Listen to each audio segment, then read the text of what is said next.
The beginning of the PlayStation 2 era held a lot of promises for early adopters of the new hardware. Just look at these titles from the launch window. I don't think we'll ever see a lineup this spectacular for a console ever again. It was certainly a different time. But as you can see, the second game in Kojima's Metal Gear Solid franchise was on the way and people were excited. But those following the work of Hideo Kojima saw an opportunity to try out Metal Gear Solid 2 a little earlier than others thanks to the one game he developed between MGS 1 and 2. And that was Zone of the Enders, a PlayStation 2 title released in March of 2001. I've actually played this one, unlike Snatcher or Police Nuts, not much, but a friend of mine lent it to me after I heard about the Metal Gear Solid 2 demo. I was 13 at the time. I thought this game had something to do with the Gundam series since it was under heavy circulation over on Toonami. At face value, it looked like Ryu from Street Fighter decided to put aside his martial arts for some Gundam training, and oh fuck, his ship is called the Vic Viper. Damn, I wish I had something like this in Gradius 3. Zone of the Enders was a three-dimensional hack and slash involving a boy named Leho somehow finding his way inside a giant mecha called Jehuti and trying to survive an ongoing war between some space forces and Bahram. And one day I'll give this series some proper attention. It spawned a few more games, an OVA, and even an anime series. It's got a cult following and all that, but just for the hell of it, I decided to revisit some of the original game in preparation for this review, and woo! Selvice! That is you, isn't it, Selvice? Are you alright, Selvice? Leo. I'll save my critiques and such whenever I get to the Zone of the Enders, maybe during a non-Metal Gear Kojima retrospective, but damn. I suppose you want me to kill again. A lot of people bought Zone of the Enders strictly for the Metal Gear Solid 2 demo. I mean, that's definitely a way to sell something. I bought Final Fantasy Type 0 on the PS4 for the Final Fantasy 15 demo. It works. And like a bunch of others, I was awe-stricken by how good this game looked. Look at Snake, man. You can actually see his face, the detail on his sneaking suit, the weather effects on the tanker. Not sure how I feel about the mullet, but look at all the cool things I could do now. Hanging on rails, shooting in first-person mode, dodge rolling. Wee! Wee! Wee!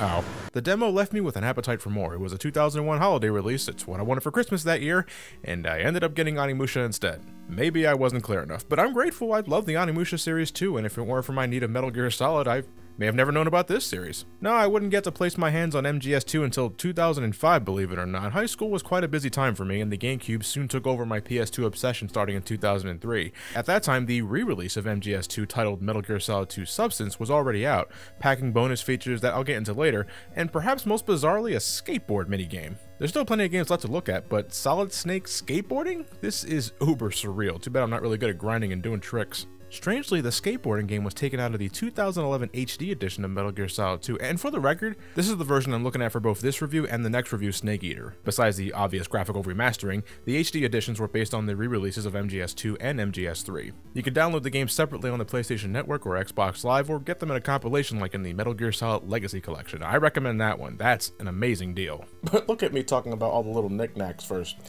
It's about time I head into the game. Strap in, boys and girls, because now we're really getting in the movie territory here. Thought Metal Gear Solid was loaded? You haven't seen the gist of it yet. Before even starting a new game here, you can spend a couple of hours reading these supplementary files, not only covering the events of Metal Gear Solid 1, but elaborating on other details and giving the players different perspectives. Metal Gear Solid 2 is not just seriously packed with conversation and at some points cutscenes going over half an hour. It's a mindfuck. I'll try to keep it as general as possible, but forgive me if it seems like I'm skimming over certain details. Deeper discussion concerning this game is something I think only matters between fans of Metal Gear Solid 2. It's not necessarily something you promote as a selling point.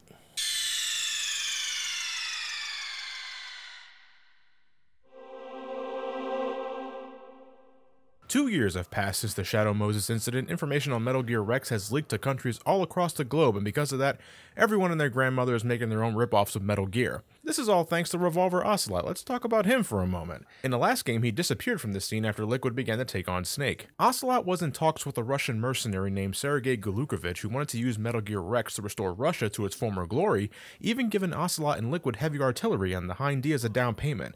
But Liquid had his own plans and wanted to use Rex to recreate Outer Heaven. Well, as you know, that didn't work, and Golukovich was sort of left hanging. Sometime after Snake's torture session, Ocelot took an optical disc containing battle data on Metal Gear Rex that was given to Snake from President Baker, and at the end credits, we learned that Ocelot was actually under orders from the President of the United States himself to obtain the battle data for reasons unknown, and that the death of the DARPA chief was in fact totally intended after he somehow learned the true identity of Ocelot. Now, I didn't really go over these things in the previous summary because with Liquid following his own plans and that being the focus, it didn't matter in the grand scheme of Metal Gear Solid's plot. Who was Golukovich? What was Ocelot's agenda? What was the President's involvement? Those were all loose ends that would remain so until a potential sequel followed, and here we are. Solid Snake and Otacon, who escaped Shadow Moses safely, have received an anonymous tip that the US Marines are developing their own brand of Metal Gear, specifically built to counter Metal Gear Rex and all of its derivatives across the globe. Well, looks like Snake didn't exactly take Naomi's advice last time. I guess Snake's idea of living the remainder of his life to the fullest is ridding the world of Metal Gears.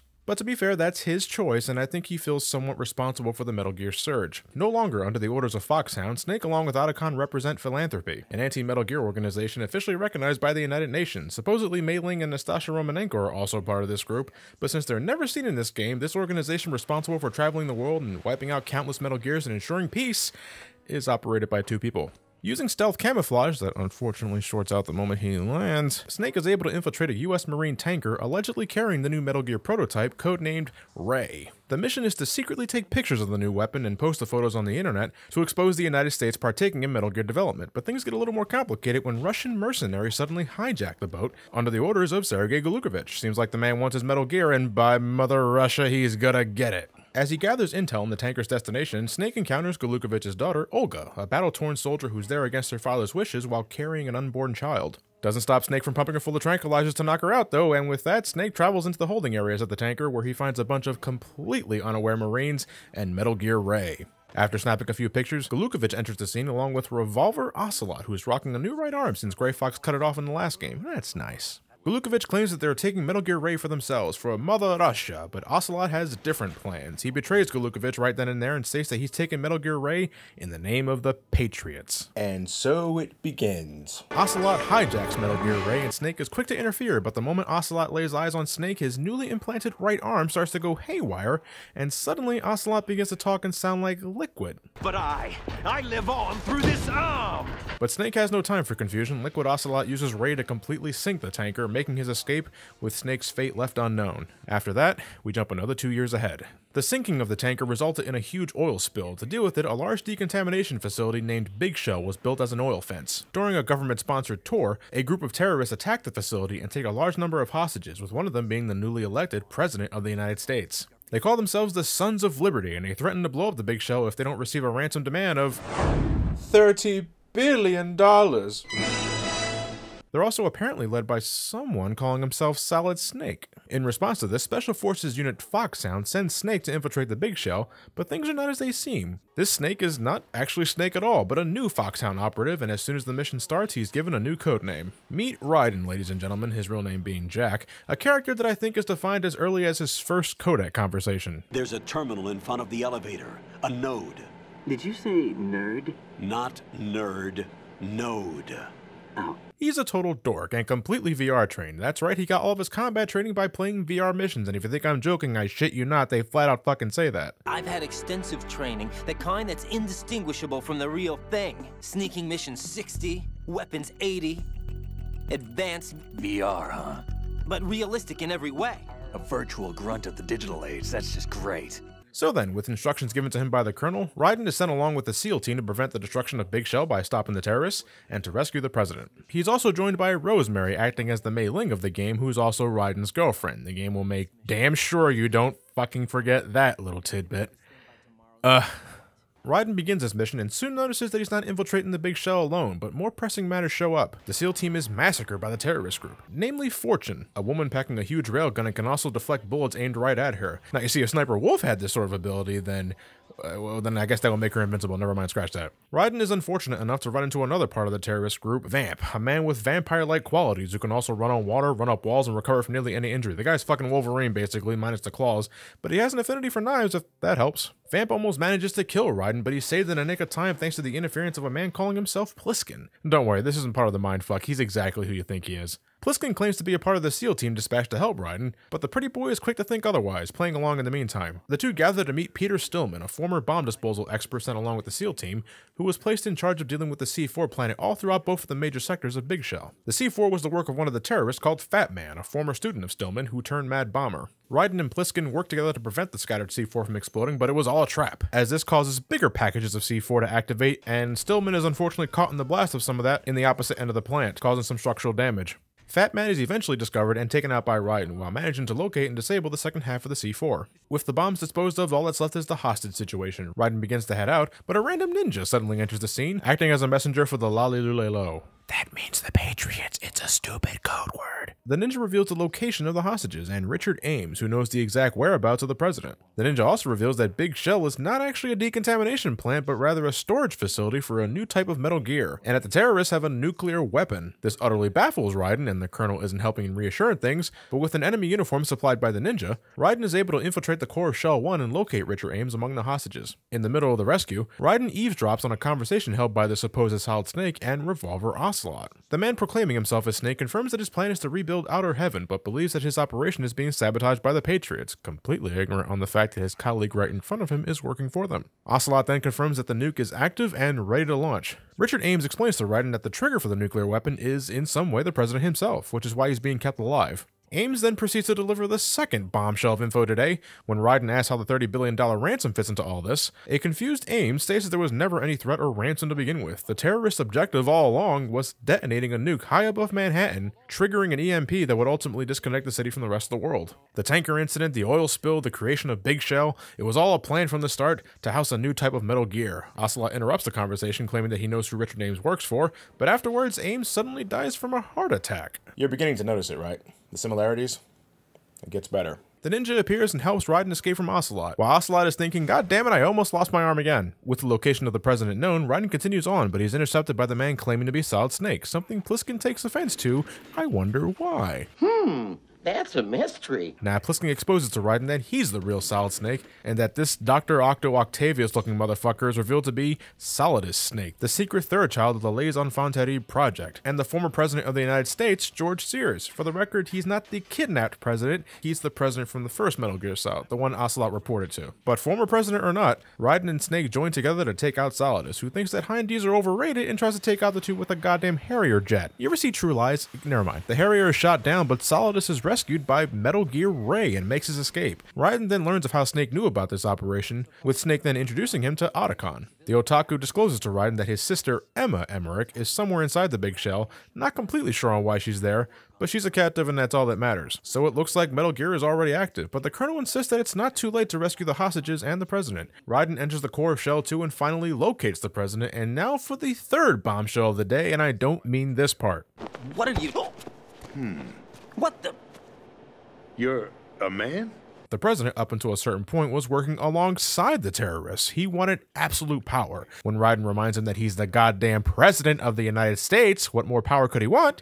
The man then brings up the Patriots. According to the president, they are the true rulers behind the United States, a power able to manipulate governments, military, law, the media, Congress. Every decision made in the interest of satisfying the general public was secretly made under the plans of the Patriots. The president sought to use the new Metal Gear as a bargaining chip, so to speak, so that he could find a place among them, but Solidus wished to challenge the Patriots, which went against what the president wanted and why he had a change of heart. This by no means makes him a good guy. The president explains that Solidus planned to steal the new Metal Gear to declare war on the Patriots, but it's not Metal Gear Ray he's talking about, it's an even bigger monstrosity labeled Arsenal Gear. The Project Big Shell was really hiding a massive fortress loaded with a shit ton of missiles and protected by an unhealthy amount of unmanned Metal Gear Ray units. It's a fucking Metal Gear smorgasbord. Arsenal Gear was the Patriots' means of keeping things under their control, not from Solidus necessarily, but rather the upcoming flood of digital information. That's right, they're scared of how fast information spreads on the internet. Within Arsenal Gear, the Patriots plan to use a computer system called GW to keep the digital flow of information under their watch so that they can shape the truth to how they see fit.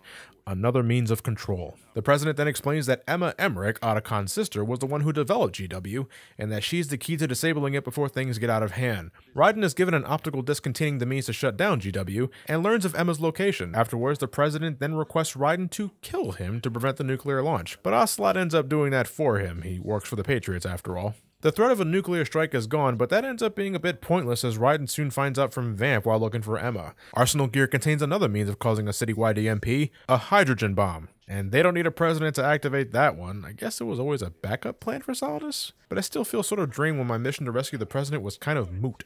Raiden is able to take care of Vamp, but Arsenal Gear is now fully prepared to take off. On the plus side, Raiden stumbles upon Emma. She's not quite the geek as Otacon, but just as adorable and voiced by Jennifer Hale. Emma has a phobia of water, making the trip back a little awkward, but Raiden is able to begin escorting the girl to the computer room where she can upload the virus to stop GW. But things take a turn for the worse when Vamp appears out of the blue to mortally wound Emma before Raiden has a chance to lay the vampire menace down for good with a sniper rifle. With her dying breath, Emma manages to upload the virus to GW, but the virus seemingly fails to properly connect. Fuck. The only way to stop Arsenal Gear now is to infiltrate the fortress itself and stop Solidus head on, so Snake requests some help. The ninja then surprisingly shows up and reveals himself to be Olga, Golukovich's daughter. She knocks Raiden unconscious and the man wakes up bare ass inside Arsenal Gear, under the watchful eye of Solidus and Ocelot. It's here where Raiden's past is laid open. He was formerly a child soldier who took orders from Solidus, gaining nicknames like Jack the Ripper because of his high kill count. At some point in his childhood, Raiden was taken in by the Patriots, probably because of his impressive record, but they wiped his memories to make him easier to manipulate. That's a very odd time to reveal something like that, but when Raiden's left alone, Olga tells him that she was sent by the Patriots to assist him in taking down Solidus. If she didn't agree, the Patriots would kill her newborn child, forcing her into agreement. This causes Raiden to question on why the Patriots would want to help him take Solidus out, with Olga mentioning that they're both pawns of the Patriots' S3 plan. Almost there, folks, get ready. Olga releases Raiden from his bonds and the man runs bare ass for a bit before coming into contact with the Colonel. Raiden begins to wonder if the Colonel is under orders from the Patriots, with the Colonel having this to say. I pay money to my ex-wife as part of our divorce settlement, among other bills. I just had no choice but to make you pay for lunch the other day. I'm really sorry. And this continues on. The Colonel and even Rose begin to act stranger and stranger, utterly demolishing what was left of the fourth wall. Raiden, turn the game console off right now. What did you say? The mission is a failure. Cut the power right now. What's wrong with you? Don't worry, it's a game. It's a game just like usual. Rose even reveals that she was an agent of the Patriots who ended up having legitimate romantic feelings towards Raiden. But with all the strange shit happening around him now, Raiden isn't sure what to believe at this point, yet he still manages to rendezvous with Snake inside Arsenal Gear, getting all his stuff back, including a cool new sword courtesy of Olga. Otacon is able to discover that the Colonel, who's been giving Raiden orders this whole time, was in fact an artificial intelligence created by GW to manipulate Raiden into doing the Patriots' bidding. Raiden was never working for Foxtown, and this causes the man to nearly have a nervous breakdown when he begins to question the reality of everything and whether or not Rose is real. But Snake snaps him out of it. Sort of. Snake has his own means of breaking the fourth wall. If you run out of ammo, you can have mine. You got enough? Absolutely. Infinite ammo. That's not the sort of thing you tell someone when they're having an existential crisis, Snake. Raiden and Snake split up after an encounter with Fortune, and Raiden ends up in the rectum of Arsenal Gear. No, that's not a joke. That's what this place is called, the Rectum. And does anybody else think this place looks like that virtual room in VR missions where you take pictures of Naomi and Mei Ling? Are we taking pictures of two girls inside someone's ass? Whose rectum is this? Solidus suddenly enters the stage and explains the Patriots' S3 plan, otherwise known as the Solid Snake Simulation, a program specifically created to generate a replica of Solid Snake through VR training. For what reason, we're not sure yet, but Solidus has a gift for Raiden, a bunch of mass-produced Metal Gear Rays that Raiden has to single-handedly take down, which extraordinarily he does. He somehow manages to fucking do it. At this time, Emma's virus begins to fully kick in. I mean, it sort of was already. It's the reason why the Colonel AI was going batshit. But the full deal is finally in effect, causing the rest of the Metal Gear race to go nuts. Olga is unfortunately killed in battle thanks to Solidus, and Arsenal Gear is automatically set on a collision course to Manhattan. With GW destroyed, Solidus unveils that he's not really looking to control Arsenal Gear or build Outer Heaven.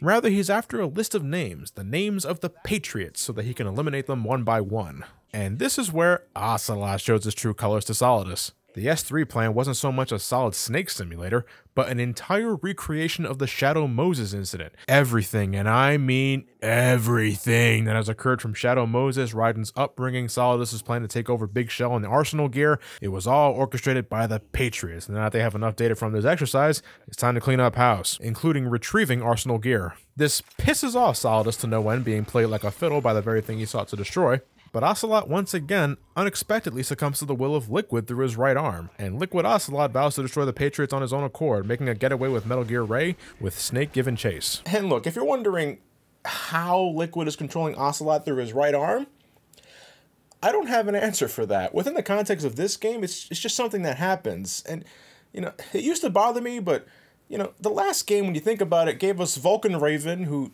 you know, magical Raven forehead beam, and Psycho Mantis, you know, psychic powers. That was a thing in of itself. So it's not that far-fetched looking back, but believe me, that's the most comprehensible part. Let's continue on. Arsenal Gear crash lands into Manhattan, leaving Raiden and Solidus alone at the top of the broken structure. If you're still here after all this, congratulations, because now you're really in for it. Solidus explains his motives. He wanted to escape the will of the Patriots and leave a legacy behind, one that the Patriots couldn't cover up, and one that will go down in the history books. In some way, he wanted to restore America's ideals to their former glory, a country without control, and that's admirable, but his means of doing so were ultimately selfish. But the real meat of this half-hour cutscene is right here, where the Patriots, or should I say the AI representing the Patriots, gets extremely meta and explains to Raiden the reasoning behind the whole S3 plan. S3 doesn't stand for Solid Snake Simulation, but Selection for Societal Sanity, a program initiated by the Patriots to test out their capabilities of controlling digital information. They view the digital age harmful to human growth, and took it upon themselves to decide what information should get shared and what information should get scrapped to control how history is written, how cultures are born, and therefore control how we, as humans,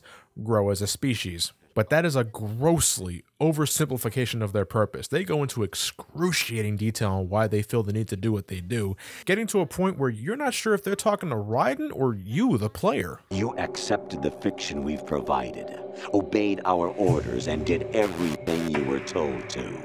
The exercise is a resounding success. This was a truly chilling moment in my history of playing games, but you know what? As this went on, I began to wonder less about the motive of the Patriots and more on why the hell is Solidus just standing there watching Raiden listening to the Patriots rant? And just to further add to that, it's long conversations like these that made me wish there was some legitimate cinematography to go along. When you're listening to a static codec conversation for nearly 20 minutes, that's draining. But to continue on, Raiden wants nothing more to do with the Patriots and their exercise, but Olga's child, along with the real Rosemary, is still being held captive by the Patriots, forcing Raiden to cooperate since he's ultimately the good guy in this sumptuous play.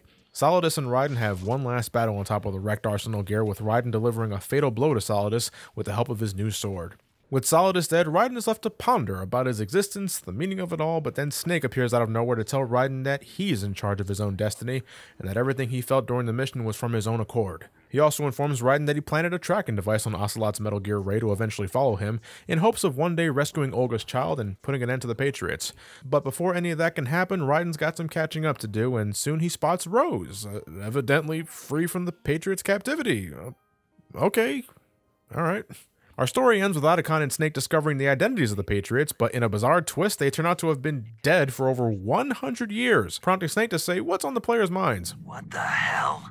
I mean, Jesus Christ, are we even in the same series anymore? What started as a man facing a national conspiracy involving nuclear weapons and fighting for what you believe in suddenly became a story of censorship, social engineering, existentialism, free will, and that doesn't even feel like the half of it. Sons of Liberty hits you like a fucking sledgehammer with its political and social commentary so hard that it is impossible to ignore or skim over, even when told in a general sense. That's the entire point of the story, dare I say. It isn't about the shameful recycling of events that occurred in Metal Gear Solid 1. I mean, at face value, you can totally call that lazy, but the purpose of it is what you're really playing Sons of Liberty for. Wait, did I say playing? I meant watching, because this game is mostly dialogue, and to really appreciate everything, I think you need to play Metal Gear Solid 1 before this. I don't see how people can understand what's fully going on here without having that added baggage. Yes, I personally know of a few who would state otherwise, but I cannot recommend Metal Gear Solid 2 as a starting point. Its themes can be heavily applied to subject matters other than video games, but to fully contextualize them,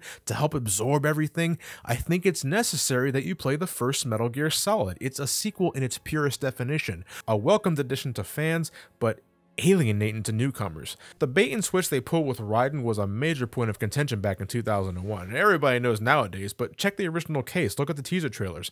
You won't find a single trace of Raiden. You buy the game thinking you're playing as Snake for the whole thing, and then after only around 2 hours, you spend the rest of the game as this inexperienced pretty boy. And I understand the frustration that may have caused, and I'll be the first to say that I enjoy Snake a hell of a lot more than Raiden when it boils down to likable protagonists, but I find it a clever means of putting the player in Raiden's shoes. Raiden is supposed to represent the player at the end of it all, a factor that I believe makes the plot more spellbinding. A soldier trained under VR missions, just as we learn to be a Solid Snake through his previous adventures, and immediately puts you in a spot where you're able to identify with Raiden as the situation unfolds. Now, I don't remember being a child soldier, or is a child soldier in this case a young video game player? The layers keep piling on the more you think about it, and That's why I think a lot of people find this story so goddamn appealing. Quentin Flynn could have sounded less like a dork at times, largely as things got worse near the end of the game, but I'm also willing to bet that was the point too. Colonel, I've got Emma Emmerich here. We've managed to avoid drowning. And I will always enjoy this little exchange. Raiden, something happened to me last Thursday when I was driving home. I had a couple of miles to go. I looked up and saw a glowing orange object in the sky to the east. It was moving very irregularly. Suddenly, there was intense light all around me, and when I came to, I was home. What do you think happened to me? Huh? I love that, and there's much more where that came from. I think Sons of Liberty has the most comedic codec conversations, covering the items you can use, certain actions that Raiden can do, and quick little time killers. It's a great way to get a laugh when I want to step away from the surreal storyline. Treat your cardboard box with care. Take care of the box, and it'll take care of you. For a while, I wondered what the point of all this was, but sometimes it just is. I don't think this is so much a plot that represents what Kojima or his colleagues think about our way of living. It's just something to get you thinking, food for thought, and if movies can have those, then so can video games. It's pretty crazy. For a script written in 1999, a large number of its themes were spot on for today's generation. Now, maybe Kojima just got lucky, but it's still borderline creepy to observe how much of this game's topics can be applied to our way of living today. But that's all I'll say about that. That's one of those topics you have roundtable discussions for, and this video is long enough as it is. But if I were to harp on anything, it's the little things I skimmed over. While not as bad as the Colonel in MGS1, Snake deliberately withholds information from Raiden at certain intervals, his only excuse being that Raiden didn't ask. Fuck you, Snake. What about all the good times we had in the other games, huh? Didn't ask my ass. You could at least come up with a better excuse. Not happy about that? Get over it. And as pivotal as it was, Raiden taking on an army of Metal Gear Rays always rubbed me the wrong way. In previous adventures, it was always considered a huge deal when Snake had to fight one of these things. But here's Raiden taking on a whole bunch of them at once with strength and numbers meaning absolutely nothing. It weakens the concept of Metal Gear. They're supposed to be state-of-the-art death machines with nuclear capabilities, not something a single individual can take down en masse with chaff grenades and stinger missiles. And then there's Raiden's relationship with Rose. This shit is toxic. It adds nothing to the main plot and shits all over the pace. It all starts when Rose asks Raiden what's so special about April 30th between them. Raiden doesn't remember, but Rose insists on stretching out this mystery to absurd degrees instead of just fucking telling him and calling at the most inopportune times to discuss the relationship. And their dialogue together is so agonizingly corny. If Jack and Rose was supposed to be a Titanic reference, this shit is as bad as the Anakin-Padme relationship in Attack of the Clones. And is he even talking to the real Rose? If it turned out to be the AI all this time, I'd be doubly pissed. Thinking about it deeper, I don't think Rose needed to be a thing at all. She really doesn't contribute to anything. She's just a means to an end. We know next to nothing about her besides her supposed relation to Raiden, which is already heavily underdeveloped. And when she's revealed to be working for the Patriots,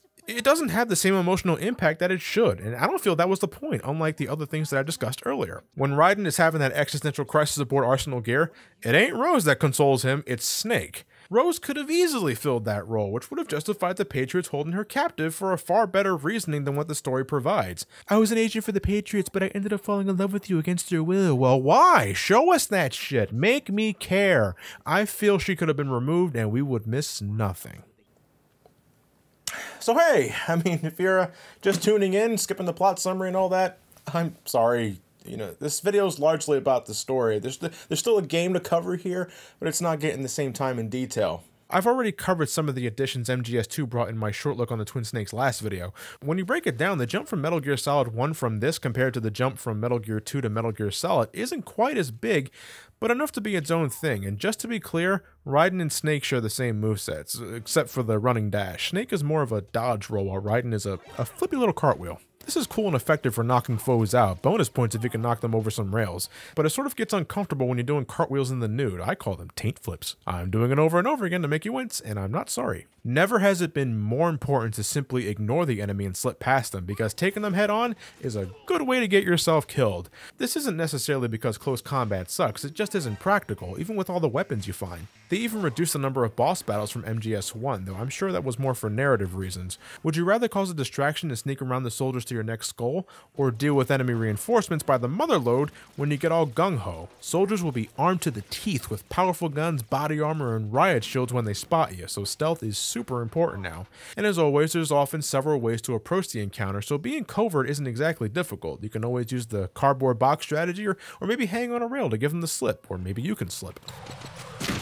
First person mode is still your best friend, as well as hugging against walls. You can poke your head out to get a decent view of the upcoming corridor, and even pop a few tranquilizers or bullets in a speedy fashion while maintaining cover. Raiden can use the Soliton radar system from last time, but now you have to access these computer nodes to activate them in separate rooms, and I don't really like this change. If the designers wanted me to bring my A game in stealth to encourage using my eyes instead of using my eyes, that's what the higher difficulties are for, where I don't get a radar at all.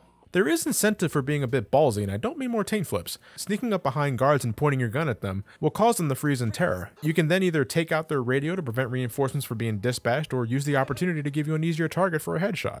But if you keep the gun on them for a bit, they may give you a dog tag. Alone, these do nothing, but collecting enough of them gets you bonus items for your second or third playthrough, like the stealth camouflage or infinite bandana from MGS1. I just like holding enemies up. I couldn't care less about the dog tags. It's cathartic watching them tremble in fear, and if they give me lip, it's time for bed. Non-lethal sleep, of course. I don't get my jollies killing people this time, not even with a neck snap. To me, it was always more satisfying to put them to sleep, stuff them in a locker, or shake their limp bodies to get extra items like ammo or rations. And no, this isn't for a good rank at the end of the game. I haven't really mentioned that part of the series. Since the original Metal Gear, you were ranked at the end of the game on how many times you were spotted, how many people you killed, etc., etc. I always found it strange that the best rank, Big Boss, required that you never killed anyone.